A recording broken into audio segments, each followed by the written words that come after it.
오늘 우리가 함께 볼 하나님의 말씀은 신명기 27장 4절부터 8절까지 말씀입니다.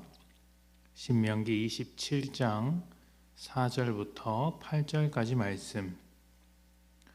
너희가 요단을 건너거든 내가 오늘 너희에게 명령하는 이 돌들을 에발산에 세우고 그 위에 석회를 바를 것이며 또 거기서 내 하나님 여호와를 위하여 제단 곧 돌단을 쌓되 그것에 쇠 연장을 대지 말지니라. 너는 다듬지 않은 돌로 내 하나님 여호와의 제단을 쌓고 그 위에 내 하나님 여호와께 번제를 드릴 것이며 또 화목제를 드리고 거기에서 먹으며 내 하나님 여호와 앞에서 즐거워하라.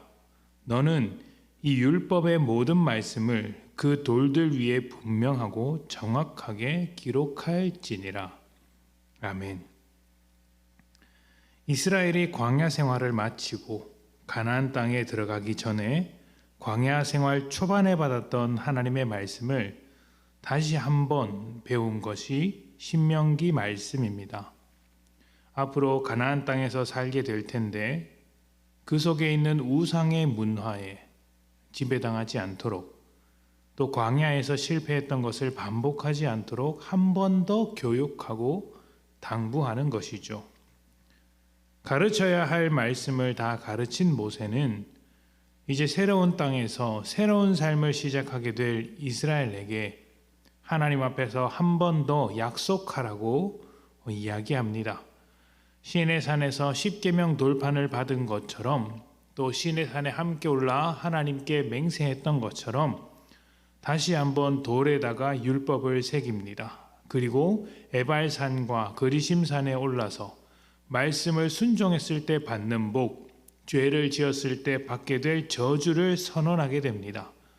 이미 광야에서 하나님을 버리고 우상을 따라갔던 이스라엘이었기 때문에 가나안의 삶 앞에서 한 번 더 약속을 하는 것이죠.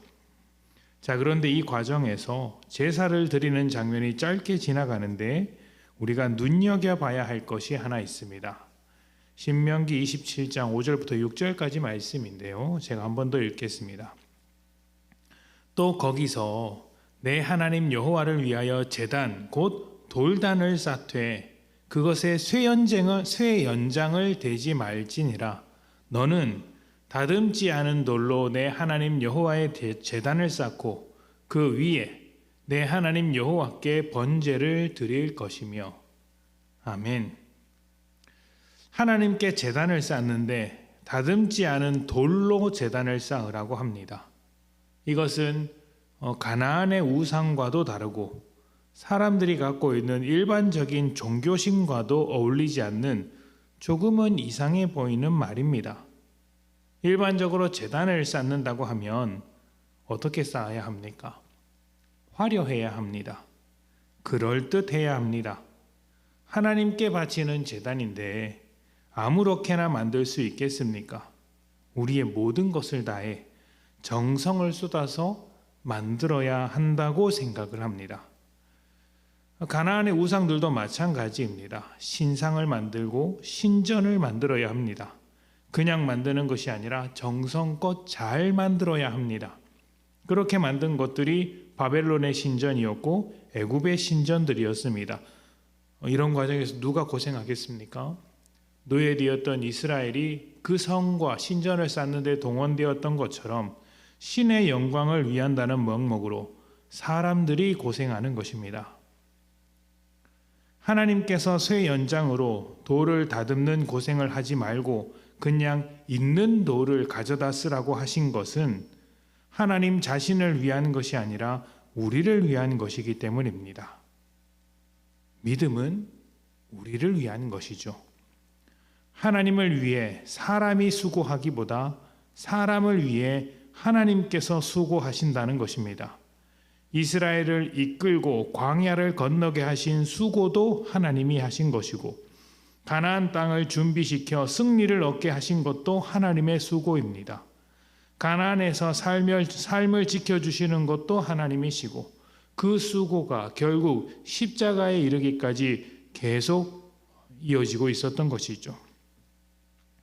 믿음이라는 것은 하나님의 영광을 위하여 우리가 수고하는 것이 아닙니다. 우리의 구원을 위하여, 우리의 복된 삶을 위하여 하나님이 수고하심을 인정하고 고백하는 것이 믿음입니다. 우리가 수고한 것이 아니라 하나님께서 수고하셨다, 하나님이 은혜로우시다 라는 것이죠. 그렇다면 우리는 무엇을 해야 합니까? 우리가 하나님께 영광을 돌린다고 할 때 어떻게 돌려야 할까요? 멋진 제단을 쌓아 올리는 것이 아니라 우리를 위해 수고하시는 하나님의 뜻을 따라 살아가는 것입니다. 수고하신 그 마음을 받고 그 뜻을 따르고 그 의도를 인정하여 우리도 그 수고 속으로 들어가는 것이죠. 그렇게 살아가는 삶을 통해 하나님의 수고가 헛되지 않고 하나님의 오르심이 나타나게 된다면, 우리의 삶을 통해 나타나게 된다면 하나님께 영광을 돌리는 것입니다. 부모의 영광이 무엇입니까? 부모가 열심히 키운 자녀가 훌륭해지는 것 아닙니까? 하나님께서 우리의 아버지가 되셔서 수고하실 때 그 수고로 인하여 우리가 훌륭해지면 하나님의 영광이 나타나는 것이죠. 그것을 로마서에서는 이 시대를 분별하여 하나님의 뜻을 따름으로써 살아있는 재물이 되고 삶으로 예배하고 영광을 돌리는 것이라고 이야기했습니다. 다듬지 않은 돌은 우리의 수고가 아니라 하나님의 수고를 나타내는 것입니다. 율법도 우리를 위해 수고하시는 하나님께서 이스라엘의 삶을 위하여 주신 것이었습니다. 하나님의 수고가 담겨 있는 율법이죠. 하나님이 이스라엘의 하나님이 되신 것, 우리의 하나님이 되신 이 모든 것도 우리를 위한 하나님의 수고, 사람을 위한 하나님의 수고입니다. 이것을 다른 말로 뭐라고 하는지 아십니까? 하나님의 열심이라고 합니다. 하나님의 열심, 하나님의 수고로움이 우리를 향하고 있습니다. 그 열심과 수고로움이 우리에게 가장 복되기 때문에 하나님은 멈추지 않으십니다. 하나님의 이 수고로움과 열심을 물거품으로 만들지 않기 위해서 우리는 그 뜻 아래서 순종하며 살아가야 할 필요가 있는 것이죠. 순종함으로 하나님의 영광이 시작되어 우리로부터 온 세상에 이르기까지 하나님의 그 놀라운 은혜와 축복이 가득하기를 소망합니다. 함께 기도합니다.